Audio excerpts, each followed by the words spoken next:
제인의 집은 이상할 만큼 고요했다. 항상 어머니 자영은 사진첩을 들여다보거나 창가에 서서 중얼거렸고 그 목소리가 집 안을 메우곤 했다. 하지만 오늘은 달랐다. 정적이 바닥부터 천장까지 깔려 있었다. 식탁 위. 자영이 늘 손에서 놓지 않던 휴대폰이 덩그러니 남겨져 있었다. 제인의 눈빛이 흔들렸다. 어머니가 휴대폰을 두고 나가는 일은 결코 없었다. 엄마. 제인은 떨리는 목소리로 집안을 샅샅이 뒤졌다. 안방도 욕실도 베란다도 텅 비어 있었다. 가슴이 철렁 내려앉았다. 급히 전화를 걸었다. 도윤 씨 큰일 났어요. 엄마가 안 보이세요. 휴대폰만 남겨두고요. 수화기 넘어 도윤의 목소리가 굳었다. 뭐라고요? 언제부터 안 계신 거예요? 제인은 목을 삼키며 답했다. 아침까진 분명히 계셨어요. 그런데 잠깐 한눈을 판 사이 흔적도 없이 사라지셨어요. 잠시 후 경찰서. 제인은 떨리는 손으로 실종 신고서를 작성했다. 펜이 손끝에서 몇 번이나 미끄러졌다. 도윤이 옆에서 손을 붙잡아 주었지만 제인의 눈빛은 이미 공포에 짓눌려 있었다. 우리 엄마는 치매 때문에 길을 잃은 적은 있지만 휴대폰은 절대 손에서 안 놓으셨어요.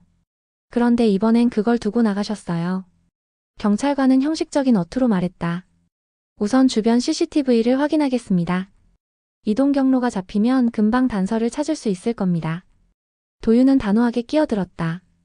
이번 일은 단순 실종이 아닐 수도 있습니다. 범죄 가능성도 고려해 주십시오. 그러나 경찰의 눈빛 속에는 아니란만 남아 있었다. 제인의 불안은 더 깊어졌다.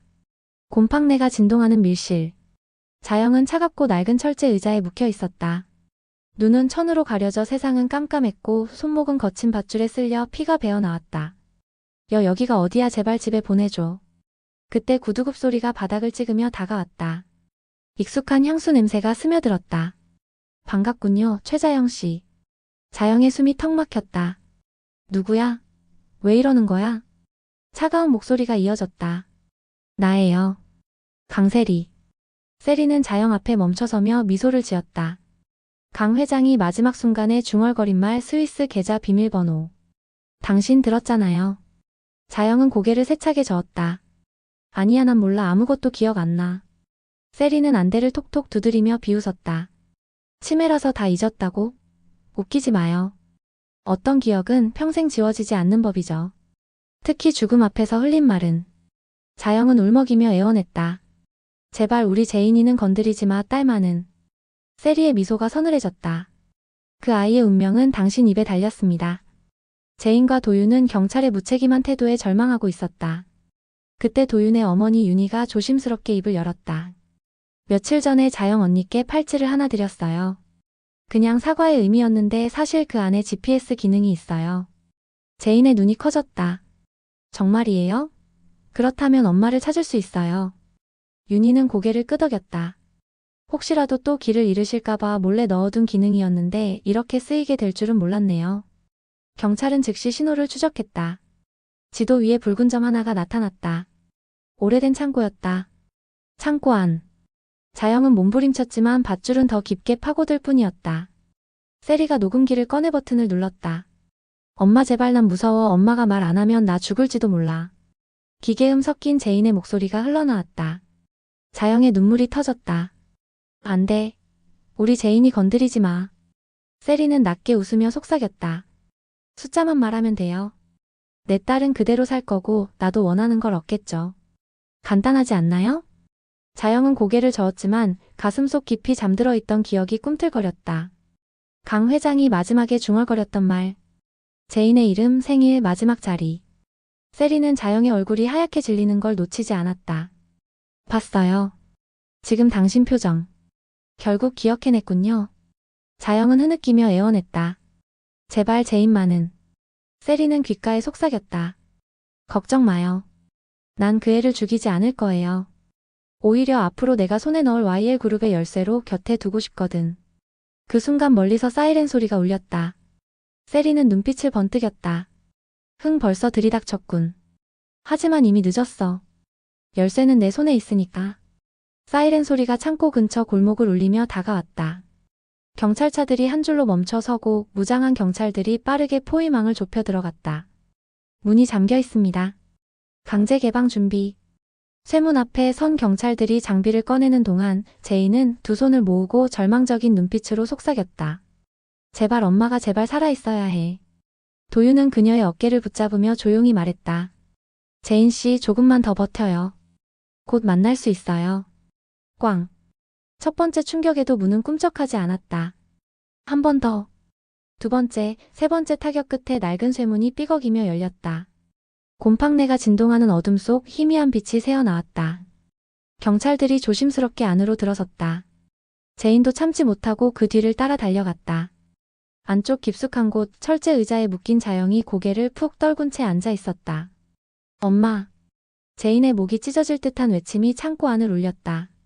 그녀는 달려가 안대를 벗기려 했지만 밧줄이 너무 단단히 묶여 손목에 파고들어 있었다. 도와주세요. 빨리 풀어주세요. 경찰이 칼을 꺼내 밧줄을 끊자 자영의 손목에서는 피가 흘러내렸다. 제인은 어머니를 끌어안으며 오열했다. 엄마, 이제 괜찮아요. 제가 왔어요.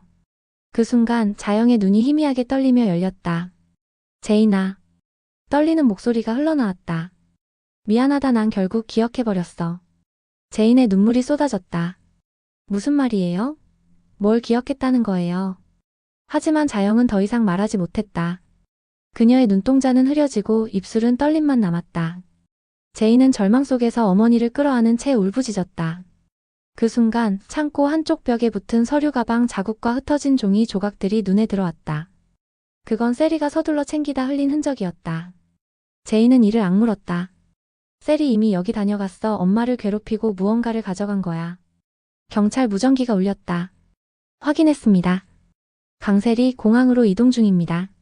제인의 눈빛이 서늘하게 변했다. 눈물로 얼룩진 얼굴이지만 그 안에서 다시는 물러서지 않겠다는 결심이 피어오르고 있었다. 공항 고속도로. 네온 불빛이 스쳐 지나가는 가운데 한 대의 택시가 미친 듯이 속도를 높이고 있었다. 뒷좌석에 앉은 세리는 창밖을 바라보며 미소를 지었다. 손에 움켜쥔 작은 메모지 위에는 계좌번호 일부와 숫자 조합이 또렷이 적혀 있었다. 드디어 내 차례야. 그녀의 눈빛은 광기에 젖어 있었다. 뒤이어 경찰차들이 사이렌을 울리며 고속도로를 질주했다. 대상 택시 확인. 현재 EKM 앞에서 이동 중. 무전기가 터져나왔고 제인과 도윤이 탄 차량도 그 뒤를 바짝 쫓고 있었다. 제인은 창문 너머 달빛에 비친 고속도로를 노려보며 이를 악물었다. 셀이 절대 그냥 두지 않을 거야. 공항 도착. 택시는 급히 국제선 청사 앞에 멈춰섰다. 세리는 현금 다발을 던지듯 운전석에 내던지고 캐리어를 끌며 건물 안으로 뛰어들었다. 뒤이어 경찰과 제인의 발걸음이 거세게 이어졌다. 그러나 입구를 통과하는 순간 세리의 걸음이 잠시 멈췄다. 그곳에 이미 누군가가 그녀를 기다리고 있었기 때문이다. 커다란 코트를 걸친 황기찬. 그의 곁에는 더러운 담요를 두른 노숙자가 서 있었다. 노숙자의 눈빛은 흐리멍덩했지만 어딘가 날카로운 기운이 숨어 있었다. 세리의 눈이 번쩍였다. 황기찬? 여길 어떻게? 황기찬은 미소도 없이 무표정하게 그녀를 바라봤다. 도망칠 줄 알았다. 네가 계좌 열쇠를 손에 넣었다는 소식 내가 모를 줄 알았나? 노숙자가 천천히 걸음을 내딛더니 주머니에서 낡은 수첩을 꺼냈다. 세리의 얼굴이 굳어졌다. 그 수첩엔 강 회장이 오래전 남긴 암호와 메모가 적혀 있었다. 그걸 어디서 난 거지?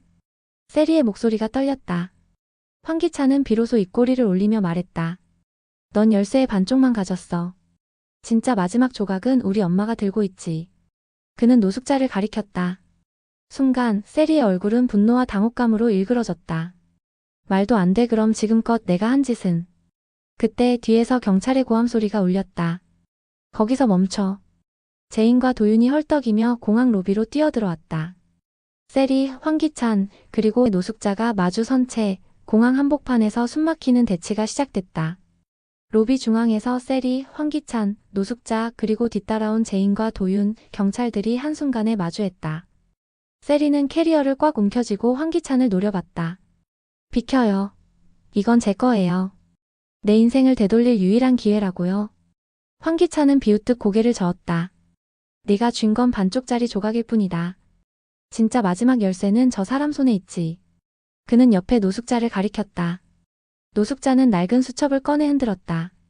강 회장이 내게 남겼지 마지막 숫자. 그리고 계좌의 진짜 주인은 따로 있다. 세리의 얼굴이 잿빛으로 변했다. 뭐라고? 노숙자는 떨리는 목소리로 제인을 가리켰다. 그게 바로 강제인 제인이야. 공항 로비의 공기가 얼어붙었다. 제인의 입술이 바르르 떨렸다. 저라고요? 세리의 눈빛이 흔들리다 이내 분노로 일그러졌다. 안 돼. 그건 내 거야. 내가 어떤 짓을 해서 여기까지 왔는데? 경찰들이 일제히 앞으로 나서며 외쳤다. 거기서 멈춰라. 움직이면 체포한다. 그러나 세리는 눈빛을 번뜩이며 제인과 노숙자 황기찬을 스치듯 바라봤다. 좋아, 인정할 수 없지만 오늘은 여기까지. 순간 세리는 캐리어를 내던졌다.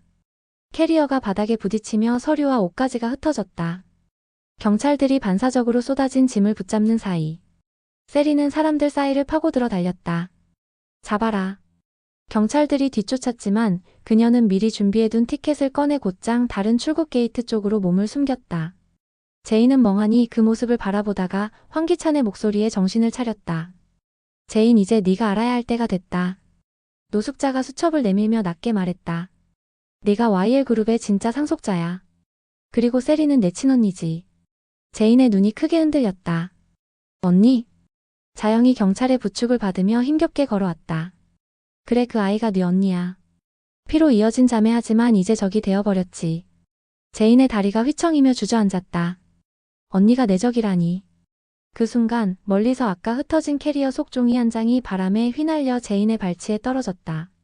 거기엔 계좌번호 일부와 강 회장의 친필 사인이 남아있었다. 제인은 그것을 손에 쥐며 눈을 감았다. 그녀의 눈물에 번진 속삭임. 엄마, 왜 지금에서야 이런 진실을 알게 된 거예요? 카메라는 멀어지며 복잡하게 얽힌 사람들의 얼굴을 하나씩 비춘다. 황기찬의 차가운 눈빛, 노숙자의 알 수 없는 미소, 자영의 오열, 도윤의 굳은 표정. 그리고 이미 어디론가 사라져버린 세리.